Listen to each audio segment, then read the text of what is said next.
Welcome to this episode of the Formula Podcast, where I share my experiences, experiments, and conversations around designing a fulfilling life in whatever form that means for you. So, really pumped to share part 2 of the Daily Habits episode. Part 1 was released a little while ago. It actually has taken us a bit longer to put these episodes together just because there's a lot of work that goes into them. So thank you for your patience. Really pumped to share this episode with you, as we have some previous guests that are going to be sharing, diet, exercise, different things that they do on a daily basis that they feel like really helps them compete or create at the highest level. So let's get right into this right after a quick word about our sponsors.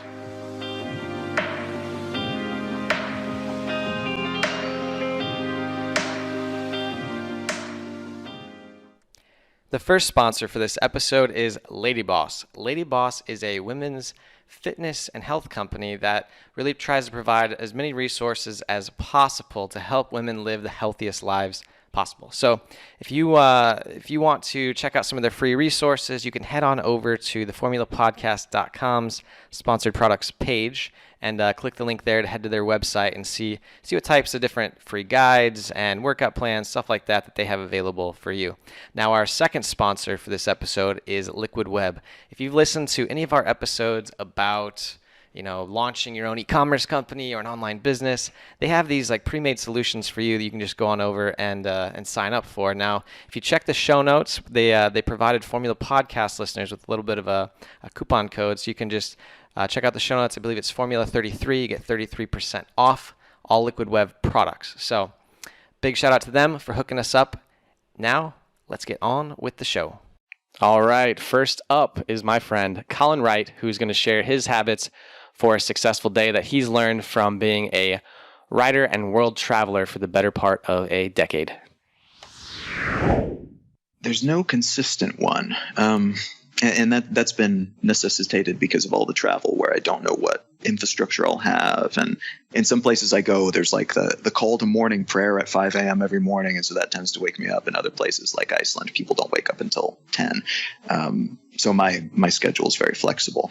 Here in Memphis, it's been a little bit more set in that I typically wake up, do some exercises, some very, very light exercising in the morning, sit and think for 10 minutes, just doing nothing, have some coffee, check the email, get a few difficult things done, like things that are not enjoyable that I know I need to get done. Getting those out of the way in the morning typically helps. And helps propel me into what I want to do next. And then it's really unstructured. I'll go out and explore the city. I'm learning to cook and I'm learning to play piano right now, which are 2 additional projects in addition to producing other music and doing all the stuff that I do for a living. So the rest of my day is usually a mix of trying out new recipes, and further improving my cooking skills, working on piano lessons that I'm kind of self-guiding, just playing guitar and singing for fun. That's something that I've been doing for ages that I enjoy.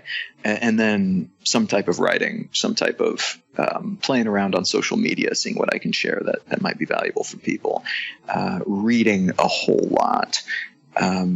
Just trying a bunch of new things. I like to mix up my day and keep it interesting and have a few things like piano practice that I can predict that are the framework for the day. But then everything else I like to keep it pretty mixed up so that I can surprise myself. That way you have a little extra excitement in your day. Yeah. It's I don't know, having that anticipation, but then also having that novelty. It really does kind of jolt you out of any autopilot that you might find yourself drifting into. And so I like finding myself at the end of the day knowing that I've done a lot, even if it's been, sitting around and reading all day, that's still doing a lot. And being able to look back on that and remember the moments and not feel like my day just disappeared and not knowing where it went. I love feeling like I had a long day full of interesting things. All right. Next up, we have my friend Nick Luberson, a.k.a. the DJ known as Moods. I wake up at 9 or 10 mostly, and I need the coffee. So that's the first thing I'll do. I'll make some coffee, and I'll eat some breakfast and do some mailing, or do the mails. And after that I go to the gym. I really But yeah, because my work is really behind the desk all the time, so I think it's nice to go to the gym and do some sporting, and there's also a swimming pool, so I can exercise. And after that, I just dive again into the mills, and after that, I'll just go into music and see whatever what needs to be done that day. I'll try to do it. Yeah. And sometimes I'll work till 12 in till midnight, and sometimes I work till 3 a.m. or that it depends on my creative how creative I am at that moment. Yeah. Do you have a time of day that you find yourself being more creative than others? Yeah, at night somehow I feel like at night the world is finally asleep, and I can do my thing. So, and it really is somehow that really works for me. If it's quiet outside and I can hear, it's nice when it's dark and the whole street is silent and I can just do the music. Yeah, it almost sounds like it's like calming for calming outside to allow your mind to create a little more clearly. Yeah, that's it. Yeah, it feels just more in the right place at night. Yeah. I want to ask about your gym routine a little bit, because that's, we do interview some fitness people on the podcast. So when you go to the gym, is there a certain type of workout you do? Are you mostly doing like cardio? Are you doing like heavy lifting? What's that look like for you? I'll do cardio and heavy lifting both. Like lately, I've been really into heavy lifting, but I just make sure I'll exercise till I almost can't walk. That's really horrible, by the way. But no, I'll just make sure I'll really put in work, and then after that, I'll dive into the swimming pool, and there's also a sauna, so I'll just relax a bit. Yeah.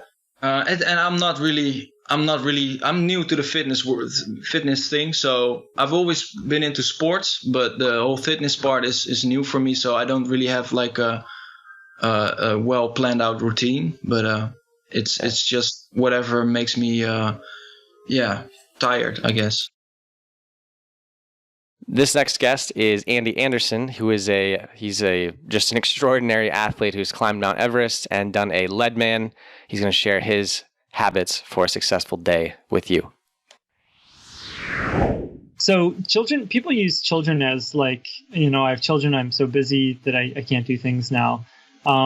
So my day looks like, my typical day looks like this. I'll wake up at about between 5:45 and 6 and get ready before my children wake up, and they wake up at 6:15 on the dot, like every day. And I get them ready and for daycare and for school, and get them fed and everything and ready to go, and then go to drop them off, and then go to work. Usually work a little before 8.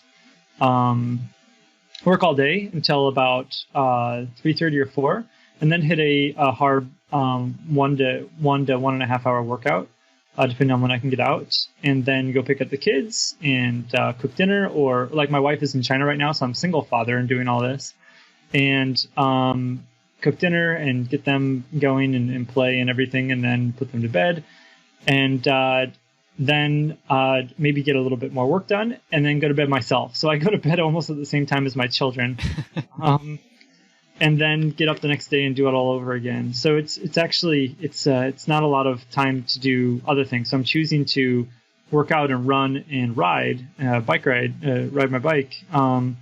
rather than watch a movie or some other leisure activity. So I think that you just have to really compartmentalize your time. And I do what are called time blocks. Yeah. So I have a block of time where it doesn't matter what else is really happening. I'm going to do that activity during that time. And that's how I get research done as well. If I don't, I just end up answering student emails all day. Right. And do other stuff. So, time blocking is very important. Next up is Tommy Breedlove, my friend and entrepreneur, who's going to share what he does on a daily basis to make sure his day is a win. Yeah, so my daily routine in the morning is I usually spend somewhere between an hour or 2 hours working on myself. Various types of exercise, from martial arts to yoga, to I also do some 30-minute CrossFit type exercises, not extreme stuff. I'm getting old. But really 30 minutes or less. So one of my rules is 30 minutes or less of exercise, because I'm the guy who also can go an addictive stage on that and go hour. Let's do 10 more reps, because it's all vanity driven, and that's nonsense. So really less than 30 minutes of exercise, a minimum of 20 minutes. I usually try to do 2 different types of meditation a day so that I can exercise my mind and also my soul. I have a plethora of books that it's basically daily, from Marcus Aurelius' The Emperor's Handbook to 365 Tao to some other. The Alchemist would be on that, The Prophet. So I read excerpts from those books just to gain wisdom, remind me of, the man I want to be. And I also take time outdoors. So a lot of that stuff I do outside. I walk my dog. So it's really about just getting ready for my morning, taking care of the machine, the body, the mind, the emotional state, and putting myself in the best possible situation to A, have a great day, and B, to be able to serve the communities that I want to serve. And so that's how I start my day every day. Yeah, that sounds like a really solid routine. Is there anything that you find to be more beneficial than any of the other parts of your routine? To me, exercise, because it's one of the few times I really get quiet and concentrate on especially martial arts and yoga. It really gets me back into my body and helps me just to be focused on quietness in me.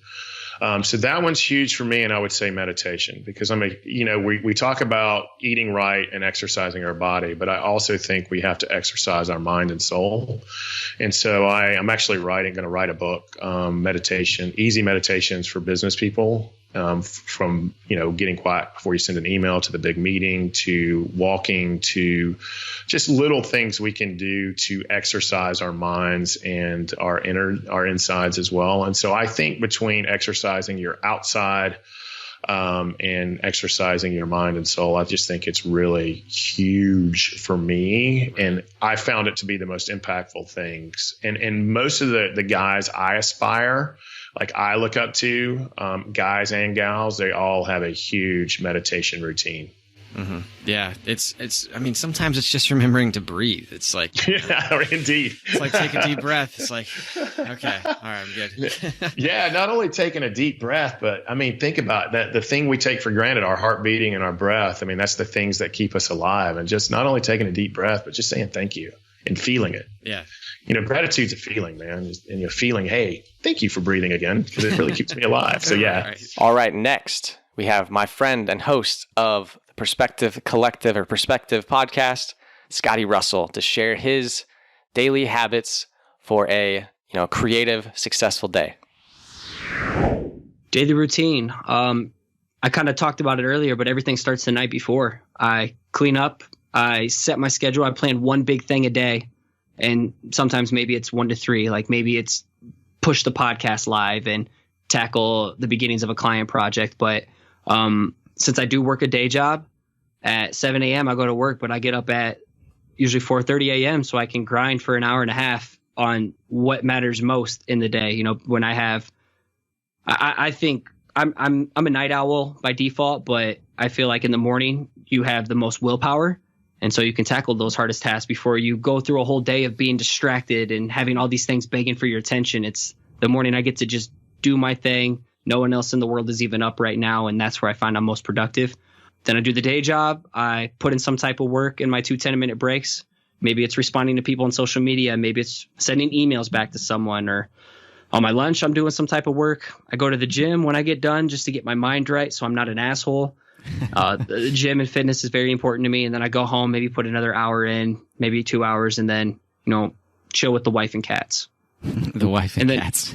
Yeah, wife and cats. Those are my kids. Okay. I was going to say, don't you have kids too?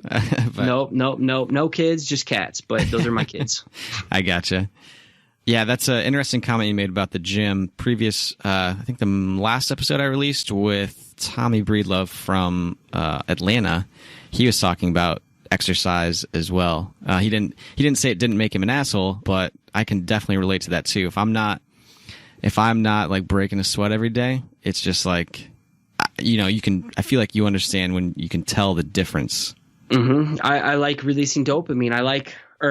Endorphins. Yes. I need to release those endorphins. I need to feel good about myself because it's so easy to slump into that, that person who was a victim of their circumstances growing up, that little fourth grader who got picked on and bullied. It's so easy to revert to that for me. So I need to stay in the gym. It's easier to stay up than to get knocked down and try to get back up again. So it's like I try to stay up every day feeling good, listen to some type of, self-improvement content, audiobooks, podcasts, but also I get my shit done. I schedule my day. I'm very strict with my schedule. I schedule each pocket of time in the day of what needs to get done at once, one big thing when I go to the gym, and communicate that to my wife so we're all on the same page. I think that you got to schedule, man, because if you don't and you have a lot of shit on your plate, that time is going to end up going to like browsing Facebook or something. If you just wing it each day. I used to be the one who winged it each day, and I never got anything done, and I was wondering why I was making minimal progress in a million directions when I just was winging it. And once I started getting more intentional about scheduling the things that mattered most, shit got done. And I like going to bed being like, damn, I feel good. I got some shit done today. Like that. Today. Yeah, I like that feeling. That feeling is addicting. And I want everybody to feel that way. All right, and last but not least, we have AppSumo's Noah Kagan to share what he does on a daily basis to give himself a leg up on the day or perform at an optimal level. Dude, my daily routine has varied over the years. I've experimented with so many different ways of doing it, like meditating in the morning or like having an ice shower or ice water. I think at some point in your life, you just kind of get used to how things are in the morning and you're probably not going to change it too much. So as I was telling someone earlier today, just buy a nice bed. Go expend as much. Take all the money you have in the bank, get a nicer computer and phone, and then get a nicer bed. And your whole day will be better. And learn how to type better and speed up your trackpad on your computer, and your overall life will be better. My habits now are I'll just tell you what I did this morning. I'll just be straight. I woke up. I make my bed every morning. Why? Because it just feels good. I come home, it's clean, and you get a little win in the morning. Then I keep my phone out of my bedroom. I go to the phone. I've removed email from my phone. I don't have Facebook or Twitter. I have Instagram, and I follow basically people that do fitness and like healthy cooking. I scroll through that, and I look at a few of these. I look at Slack and text to see if my girlfriend texted me or anything from work. I put that down, take a morning poop. You got to get your bowel movements. If you don't get a good bowel movement, you're not going to have a good day. Can I quote you on that? For sure. Dude, it's like a victory right in the morning. And then today, I have Hebrew class twice a week. So I think you should try to learn something in the morning, whether you read a book, if you do a podcast, if you do a video, or do some type of exercise. So like tomorrow morning, I'm going to go for a bike ride to get tacos. So I bike to this place, I get tacos, and I bike home. So some type of like benefit learning. And I pretty much get to work, dude. I've been experimenting with no breakfast till noon. So I just don't eat anything. I have coffee until noon. And then I work most of the day until 6. I think the things that I can give people suggestions about what have made my day better or what's made me effective. I have an assistant. So even if you're not rich, you can get an assistant for $15 an hour from Fiverr or Freelancer, Upwork, HireMyMom.com, whatever that is. I love that site. Or Time Etc. TimeEtc. There's like super cheap. So my brother uses. Hire an assistant, number 1. Plan your weeks out on Sunday, number 2. So every Sunday, I look at my calendar and I say, what shit am I not excited about? And I know people are like, well, no, I've got meetings and I'm working at a company. I'm like, okay, fine. Some of them you have to do, but there's probably ones in there that you don't have to do. So just be a little bit more aggressive about cutting things on Sunday and then adding things that you want to do so that you can look forward to in the week. So tonight I'm going to Macklemore with my girlfriend. And I knew on Sunday that was coming. And so every Sunday night I have things I didn't want to do, cut those, and things I do want to do, add those. And so it makes your week much more fulfilling because you're doing the things that are important for yourself. I mean, I think that's overall been some of the most helpful stuff that I've found through my days. Well, everyone, I really hope that you enjoyed all of those daily habits from these amazing people that were kind enough to be previous guests on the show. These are clips that were pulled from previous episodes that we did to really give you guys an idea of what all of these high-performing, amazing, creative people do every single day to help them create or perform at the highest level, or just even be what they would consider to be the best version of themselves. So thanks for tuning in. Hopefully you got a few ideas on things you can add or tweak a bit in your daily routines or daily habits. Now, if I can borrow or request a couple minutes of your time, go ahead and head over to the iTunes or whatever app that you're listening to the show on, and give us a review. Let us know what you think. And I'd be really grateful. And you're really doing me a favor and our whole team a favor, because it helps other people to find our show. We can rise up the iTunes charts and get more listeners to share our message out there, and then we can keep on cranking on these episodes. So really appreciate you doing that for us if you already have, and anybody who hasn't, thank you for taking the time to doing that now. All right, that's a wrap for this week's show. We'll be releasing other parts of these as we go, as we kind of have some time to go in and chop them up. So looking forward to dropping part 3 here in a couple weeks. So that's a wrap, and I will talk to you guys next time.